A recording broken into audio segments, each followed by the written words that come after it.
ನಾಳೆ ನೀತಿ ಆಯೋಗ ಸಭೆ ಇದೆ. ಎಲ್ಲ ಚೀಫ್ ಮಿನಿಸ್ಟರ್ಸ್ನೂ ಕೂಡ ಕರೆದಿದ್ದಾರೆ. ಸೊ ನಾನು ಮೊದಲನೇ ಬಾರಿಗೆ ನೀತಿ ಆಯೋಗದ ಸಭೆಗೆ ಬಂದಿದ್ದೀನಿ. ಇವತ್ತು ನಮ್ಮ ರಾಷ್ಟ್ರೀಯ ನಾಯಕರುಗಳಂತ ಸೋನಿಯಾ ಗಾಂಧಿಯವ್ರನ್ನ, ರಾಹುಲ್ ಗಾಂಧಿಯವ್ರನ್ನ, ಪ್ರಿಯಾಂಕಾ ಗಾಂಧಿಯವ್ರನ್ನ ಭೇಟಿ ಮಾಡಿದ್ದಾರೆ. ಈಗ ನಮ್ಮ ಖಟ್ಟರ್ ಅವರು, ನಮ್ಮ ಅರ್ಬನ್ ಡೆವಲಪ್ಮೆಂಟ್ ಮಿನಿಸ್ಟ್ರು, ಅವರು ಕೂಡ ಭೇಟಿ ಮಾಡಿ ಅವರು ಕೆಲವು ನಮ್ಮ ಪ್ರಾಜೆಕ್ಟ್ಸು ಡಬಲ್ ಡೆಕ್ಕರ್ದು ಸ್ವಲ್ಪ ಕ್ವೈರಿ ಹಾಕೊಂಡು ಇಟ್ಕೊಂಡಿದ್ರು. ಅದಕ್ಕೆ ಅವ್ರಿಗೆ ಎಕ್ಸ್ಪ್ಲೈನ್ ಮಾಡಿ ಅದನ್ನೆಲ್ಲ ಕ್ಲಿಯರ್ ಮಾಡಿ ಅಂತೇಳಿ ಅರ್ಬನ್ ಚಾಲೆಂಜ್ ಫಂಡ್ ಕೂಡ ಒಂದು ಸ್ವಲ್ಪ ಜಾಸ್ತಿ ಕೊಡಬೇಕು ಅಂತ ಕೂಡ ಅದನ್ನು ಕೂಡ ರಿಕ್ವೆಸ್ಟ್ ಮಾಡಿದ್ದೀನಿ. ಸೊ ಏನೇನು ರಿಕ್ವೆಸ್ಟ್ ಮಾಡಿದ್ದೀನಿ ಎಲ್ಲ ನಿಮಗೆ ಡೀಟೇಲ್ ನಾನು ಕಳಿಸ್ಕೊಡ್ತೀನಿ. ಸೊ ಇವತ್ತು ಈಗ ತಾನೇ ಖಟ್ಟರ್ ಅವ್ರನ್ನ ಭೇಟಿ ಮಾಡಿ ಬಂದೆ, ನಮ್ಮ ಲೀಡರ್ಸ್ನೂ ಭೇಟಿ ಮಾಡಿ ಬಂದೆ.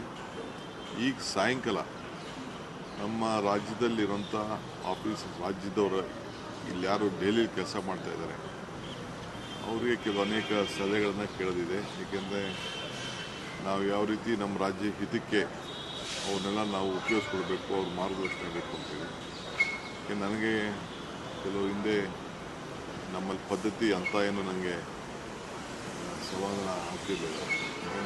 ಬೇರೆ ಬೇರೆ ಸ್ಟೇಟವರು ನಮ್ಮ ಸ್ಟೇಟವರು ಭಾಳ ಯುಟಿಲೈಸ್ ಮಾಡ್ಕೊಳ್ತಾ ಇದ್ದಾರೆ ಸೆಂಟ್ರಲ್ ಗೌರ್ಮೆಂಟ್ನ. ಸೊ ನಮ್ಮ ಪ್ರಾಜೆಕ್ಟ್ಸ್ನ ಎಷ್ಟು ಪ್ರಾಜೆಕ್ಟ್ಸ್ನ ಯಾವ ಪ್ರಾಜೆಕ್ಟ್ಸ್ಗೆ ನಾವು ಪ್ರಿಫರೆನ್ಸ್ ಕೊಡಬೇಕಾಗ್ತದೆ ಅನ್ನೋದು ಕೂಡ ನಾನು ಚರ್ಚೆ ಮಾಡಬೇಕಾಗ್ತದೆ. ಸೊ ಅದಕ್ಕೆ ಅವ್ರನ್ನೆಲ್ಲ ಆಹ್ವಾನಿಸಿದ್ದೀನಿ. ಅದಾದಮೇಲೆ ಮುಂದಕ್ಕೆ ಇನ್ನೊಂದು ಸಭೆ ಕರೀತೀನಿ ನಾನು. ಯಾರು ರಿಟೈರ್ಡ್ ಆಗಿದ್ದಾರೆ ಅವ್ರನ್ನೂ ಕೂಡ ಕೆಲವರೆಲ್ಲ ಅವರ ಅನುಭವನ, ಅವರ ಸೇವೆನ ಉಪಯೋಗಿಸ್ಕೊಳ್ಬೇಕು ಅನ್ನೋದು ಒಂದು ನಮ್ಮ ಹೊಸ ಸರ್ಕಾರದ ಚಿಂತನೆ. ಅದಕ್ಕೆ ಕೂಡ ಈಗಾಗಲೇ ನಾನು ಕಾರ್ಯರೂಪ ಕೊಡ್ತಾ ಇದ್ದೀನಿ. ಸರ್, ಸೋನಿಯಾ ಗಾಂಧಿ ಮತ್ತು ರಾಹುಲ್ ಗಾಂಧಿ, ಪ್ರಿಯಾಂಕಾ ಗಾಂಧಿ ಅವರನ್ನು ಭೇಟಿಯಾಗಿದ್ದೆ. 1 ಗಂಟೆಗೂ ಹೆಚ್ಚು ಕಾಲ ಮಾತುಕತೆ. ಎಲ್ಲ ನಾನು ಅದೆಲ್ಲ ಹೇಳೋಕ್ಕಾಗಲ್ಲ. ನಾನೊಬ್ಬ ಕಾಂಗ್ರೆಸ್ ಕಾರ್ಯಕರ್ತ, ಚೀಫ್ ಮಿನಿಸ್ಟ್ರು. ನಾನು ಏನೇನು ಮಾತಾಡಬೇಕು ನಾನು ಮಾತಾಡಿರ್ತೀನಿ. ಅದೆಲ್ಲ ಪಬ್ಲಿಕ್ ಎಲ್ಲ ಡಿಸ್ಕ್ಲೋಸ್ ಮಾಡಿ. ಸರ್, ಇವತ್ತು ವಿರೋಧ ಪಕ್ಷದವರು ಪೂರ್ತಿ ಆರ್ ಅಶೋಕ್ ಅವರು ಹೇಳಿದ್ದಾರೆ ಸರ್, 36,000 ಕೋಟಿ ಟೆಂಡರಲ್ಲಿ 10,000 ಕೋಟಿ ಕಿಕ್ ಬ್ಯಾಕ್ ಪಡೆದಿದೆ ಸರ್ಕಾರ. ಅವ್ರಿಗೆ ಲಾರಿಲಿ ತುಂಬಿ ಕಳಿಸ್ಕೊಳ್ಳೋಣ. ಲಾರಿಲಿ ಏನು ಬೇಕು ಅವ್ರಿಗೆ ಕಸ. ಅಶೋಕು ಹಿಂದೆ ಕುಮಾರಸ್ವಾಮಿನೂ ಕೂಡ ಇದೇ ಮಾತಾಡಿದ್ದು. ಅವರಿಬ್ಬರು ಕೂಡ ಈ ಕಸದ ಲಾಬಿ ಇದೆ, ದೊಡ್ಡ ಲಾಬಿ ಕಸದ್ದು. ಅವ್ರ ಕಾಲದಲ್ಲಿ ಯಾಕೆ ಟೆಂಡರ್ಗಳು ಮಾಡೋಕ್ಕಾಗಲಿಲ್ಲ? ಅವರೇ ಇದ್ರಲ್ಲ. ಈಗ 6,000 ಕೋಟಿ ರೂಪಾಯಿ ಇನ್ವೆಸ್ಟ್ಮೆಂಟ್ ಮಾಡ್ತಾರೆ. 6,000 ರೂಪಾಯಿ ಇನ್ವೆಸ್ಟ್ಮೆಂಟ್ ಮಾಡ್ತಾರೆ.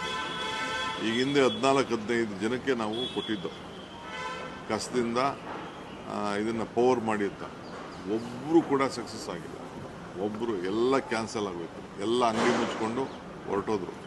ಬರೀ KPCದು ಎಲ್ಲಿ ಮಾತ್ರ ಒಂದು ಬಿಡದಿಲ್ಲಿ ನಡೀತಾ ಇದೆ. ಅವ್ರ ಗೌರ್ಮೆಂಟ್ ಇತ್ತಲ್ಲ. ಈಗ ನಾನು ಈ ಡಿಸಿಷನ್ ತೊಗೋಬೇಕಾದ್ರೆ ಡೆಲ್ಲಿಲಿ ಬಂದು ನೋಡಿದ್ದೀನಿ, ಹೈದ್ರಾಬಾದ್ನಲ್ಲಿ ಬಂದು ನೋಡಿದ್ದೀನಿ, ಚೆನ್ನೈಲಿ ಹೋಗಿ ನೋಡಿದ್ದೀನಿ, ಬೇರೆ ಬೇರೆ ಕಡೆ ಎಲ್ಲ ನೋಡಿದ್ದೀನಿ. ಇವತ್ತು 6,000 ಕೋಟಿ ರೂಪಾಯಿ ಅವ್ರು ಇನ್ವೆಸ್ಟ್ಮೆಂಟ್ ಮಾಡ್ತಾರೆ. ನಮಗೆಲ್ಲೂ ಜಾಗನೇ ಸಿಗಲಿಲ್ಲ. ನಾನು ಅದಕ್ಕೆ ಕೊನೆಗೆ ದೊಡ್ಡಬಳ್ಳಾಪುರದಲ್ಲಿ ಒಂದು ಜಾಗನ ಪರ್ಚೇಸ್ ಮಾಡಿದ್ವಿ. ಮೊದಲು ಯಾರು ತೆಗೆದುಕೊಂಡಿದ್ರು, NOC ಯಾರು ಇತ್ತು ಅದನ್ನು ಪರ್ಚೇಸ್ ಮಾಡೋಕ್ಕೆ ಡಿಸಿಷನ್ ತೊಗೊಂಡಿದ್ವಿ. ಅದಾದಮೇಲೆ ನೈಸ್ ಅವರು ಜಾಗನ ಬಿಡಿಸ್ಕೊಂಡಿದ್ವಿ. ಅವರು ಬಿಟ್ಟಿದ್ದ ಜಾಗನ ಕೆಲವರು ತೆಗೆದುಕೊಂಡಿದ್ರು. ಸೊ ಬೇಕಾದಷ್ಟು ಕಡೆ ಆಹ್ವಾನವನ್ನು ಮಾಡಿದ್ದೀನಿ. ನೀವು ಯಾರು ಜಮೀನು ಕೊಡೋಗಿದ್ರೆ ಮುಂದಕ್ಕೆ ಬನ್ನಿ ಅಂತ. ಸೊ ಯಾರು ಪಕ್ಕದಲ್ಲಿ ಕಸ ಹಾಕ್ಕೊಳ್ಳೋಕೆ ಇಷ್ಟ ಇಲ್ಲ. ನಮ್ಮ MLAಗಳೇ 800 ಕೋಟಿ ರೂಪಾಯಿಯಷ್ಟು MLAಗಳ ಒತ್ತಡದ ಮೇಲೆ ನಾವು ಅವ್ರಿಗೆ ಈ ರೋಡು ಡೆವಲಪ್ಮೆಂಟ್ಗೆ, ಆ ಡೆವಲಪ್ಮೆಂಟ್ಗಿಂತ ಕ್ಷೇತ್ರಗಳಲ್ಲಿ ಕೊಡ್ತಾಯಿದ್ದೀವಿ. ನಿಂಬಾವಳಿ ಅವರನ್ನೇ 2-3 ಸತಿ ನಿಲ್ಲಿಸೇ ಬಿಟ್ಟಿದ್ರು. ಕಸ ಹಾಕ್ಸ್ಕೊಳ್ಳೋದೇ ನಿಲ್ಲಿಸ್ಬಿಟ್ಟಿದ್ರು. ಎಲ್ಲಿ ಹಾಕ್ಸ್ಕೊಳ್ತಾರೆ? ನಮ್ಮ ಕ್ಷೇತ್ರದಲ್ಲಿ ಹಾಕ್ತೀರಾ, ಹೊರಗಡೆ ಅವ್ರು ಹಾಕಿ ಅಂತ. ಸೊ ಕಸ ಬರ್ನ್ ಮಾಡಬೇಕು, ಕಸದಿಂದ ಗ್ಯಾಸ್ ಆಗಬೇಕು, ಕಸದಿಂದ ಕರೆಂಟ್ ಆಗಬೇಕು. ಸೊ ಇವರು ಇವತ್ತೇನು ಈ ಅಶೋಕ್ ಮಾತಾಡ್ತಾ ಇದ್ದಾರಲ್ಲ, ಇವರೆಲ್ಲ ಆ ಗ್ಯಾಂಗ್ ಇದೆಯಲ್ಲ, ಆ ಗ್ಯಾಂಗ್ನ ಏಜೆಂಟಾಗಿ ಇವತ್ತು ಮಾತಾಡ್ತಾ ಇದ್ದಾರೆ. ನಾನೇ ಅವ್ರಿಗೆ ಇದನ್ನೆಲ್ಲ ಕೂತ್ಕೊಂಡು ಅವ್ರ ಹತ್ರನೇ ಚರ್ಚೆ ಮಾಡಿದ್ದೀನಿ. ಈ ಮಾಫಿಯಾನ ಕಂಟ್ರೋಲ್ ಮಾಡಿ. ಇದೊಂದು ಮಾಫಿಯಾ, ಕಸದೊಂದು ಮಾಫಿಯಾ. ಆ ಮಾಫಿಯಾಗೆ ಅಶೋಕ್ ಅವರು ಸ್ಪೋಕ್ಸ್ಮನ್ ಆಗೋದು ನನಗೆ ಭಾಳ ಆಶ್ಚರ್ಯ ಆಯಿತು. ಅಲ್ಲ ಎಸ್ ಬಿಕಮ್ ದೊಡ್ಡ ಮಟ್ಟದಲ್ಲಿ ಆರೋಪ ಮಾಡಿದ್ರು. ಈಗ ಆಯಿತು ಎಲ್ಲರೇ 36,000 ಕೋಟಿ ಎಲ್ಲಿ 36,000 ಕೋಟಿ ಆಯಿತು. ಅವ್ರು ಯಾವ್ದು ಬೇಕಾದ್ರೂ ತನಿಖೆ ಮಾಡಿ ಏನು ಬೇಕಾದ್ರೂ ಮಾಡಲಿ, ಎಲ್ಲಿ ಬೇಕಾದ್ರೂ ರಿಪೋರ್ಟ್ ಕೊಡಲಿ, ಯಾವ್ದಾದ್ರು ದೊಡ್ಡ ಏಜೆನ್ಸಿ ತಂದು ಮಾಡಲಿ. 36,000 ಬೇಡ, ಬರೀ 10 ಕೋಟಿ ರೂಪಾಯಿಂದ ಏನಾದ್ರು ಮಿಸ್ಯೂಸ್ ಆಗಿತ್ತು ಅಂದ್ರೂ ತನಿಖೆ ಮಾಡಿಸಿ. I am ready. ಗವರ್ನರ್ ಭೇಟಿ ಆಗಿದ್ದಾರೆ. ಅವ್ರಿಗೆ ಏನಪ್ಪ ಅಂದರೆ ನಾನು ಚೀಫ್ ಮಿನಿಸ್ಟರ್ ಆಗಿದ್ದು ಪಾಪ ಅವ್ರ ಕೈಲಿ ತಡ್ಕೊಳಕ್ಕಾಗ್ತಾಯಿಲ್ಲ. ಅವ್ರ ಪಾರ್ಟಿ ನನಗೆ ಏನೇನು ಆಗ್ತಾಯಿದೆ, ಅವ್ರ ಪಾರ್ಟಿಲಿ ಏನಾಗ್ತಾ ಇದೆ, ಬೇರೆ ಪಾರ್ಟಿಗಳಲ್ಲಿ ಏನಾಗ್ತಿದೆ ಅಂತ ನನಗೆಲ್ಲ ಗೊತ್ತಿದೆ. ಪಾಪ ಅವ್ರಿಗೇನು ಏನೇನು ಒತ್ತಡ ಇದೆಯೋ ಮಾತಾಡಿಸ್ತಾ ಇದ್ದಾರೆ, ಮಾತಾಡಿಸ್ಲಿ, ಏನು ತೊಂದರೆ ಇಲ್ಲ. ಅವರೇ ನನಗೆ ಅವರೆಲ್ಲ MLAs ಹೇಳಿದ್ದಾರೆ, ಟೆಂಡರ್ನ 10-12 ವರ್ಷದಿಂದ ಟೆಂಡರ್ ಕರೆಯಕ್ಕೆ ಬಿಡಲಿಲ್ಲ. ಕಸ ಇದನ್ನು ಮಾಡೋದನ್ನ ಟೆಂಡರ್ ಕರೆಯೋಕ್ಕೆ ಬಿಡಲಿಲ್ಲ. ಬರೀ ಕೋರ್ಟ್ಗೆ ಹೋಗಿ ಕೋರ್ಟ್ ಅಲ್ಟಿಮೇಟ್ಲಿ ನೀವು ಸರ್ಕಾರ ಮಾಡ್ತಾ ಇರೋದು ಡಿಸಿಷನ್ ಕರೆಕ್ಟು ಅಂತ ತೀರ್ಮಾನ ಮಾಡಿದ್ರು. ಈಗೂ ಕೂಡ ತೀರ್ಮಾನ ಆಗಿದ್ದರೂ ಕೂಡ ನನ್ನ ಗೌರ್ಮೆಂಟ್ ಇದನ್ನು ಸಿದ್ದರಾಮಯ್ಯ ಗೌರ್ಮೆಂಟಲ್ಲಿ ನಾನು ಮತ್ತೆ ಒಂದು ಕಮಿಟಿ ಫಾರ್ಮೇಷನ್ ಮಾಡಿಸಿ ತಿರ್ಗಾ ಎನ್ಕ್ವೈರಿ ಮಾಡಿ ಅಂತ ಹೇಳಿ. ಅದರಿಂದ ಅವರು ಮಾಡ್ತಾ ಇರೋದು ರಾಜಕೀಯ ಅಸೂಯೆ. ಅವ್ರ ಕೈಲಿ ತಡ್ಕೊಳಕ್ಕೆ ಆಗ್ತಾಯಿಲ್ಲ.